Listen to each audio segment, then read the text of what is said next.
Tafsiri ya viongozi wa dini. Leo hii tunataka kuzama katika tafsiri ya viongozi wa dini. Kiongozi wa kwanza, imam. Tafsiri yake imamu.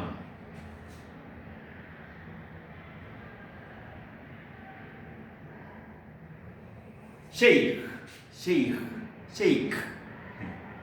Shehe, tafsiri yake Kiswahili.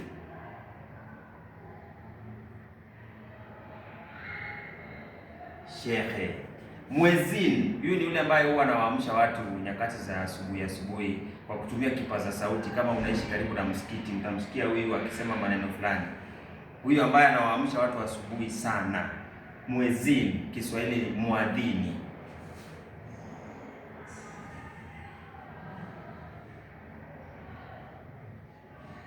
Anawaamsha Waislamu. Kama wewe una imani yako ni ya Kiislamu, unamjua sana huyu jamaa. Fanya kazi nzuri. Prophet, nabii.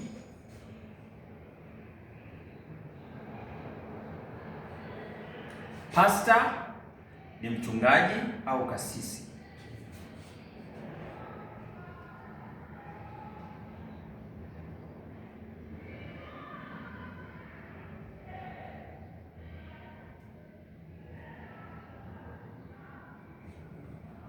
Pope, papa, tafsiri yake. Wale ambao wana imani yao ya Kikatoliki wanamjua sana huyu. Pope, papa.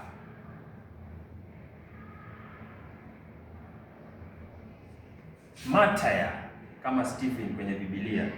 Martyr ni mfia dini, mtu ambaye anakufa kwa ajili ya dini yake, mfia dini.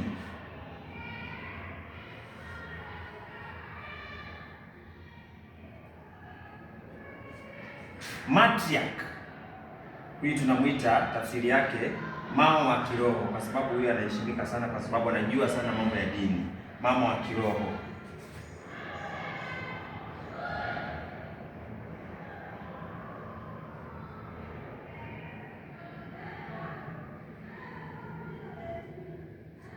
Disciple, kama wale ambao walitembea naye Yesu kwa muda, wale 12 tunawaita tafsiri yao ni kama ni mmoja, mfuasi.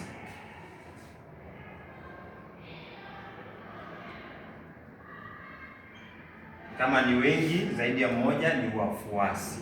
Kwa hivyo wale viongozi wa dini ambao huwa wananifuatilia na kunitazama, mnafanya kazi nzuri. Shehe pale nje, imamu pale nje, nabii pale nje, kasisi, pastor, mnafanya kazi nzuri. Mungu awabariki sana. Kwa hivyo hadi kufikia pale sina la ziada ila kuwatakia kila la heri. Kama kawaida, siku zote nyinyi ni wa nguvu na mbarikiwe sana. Mungu mbele. Shabash.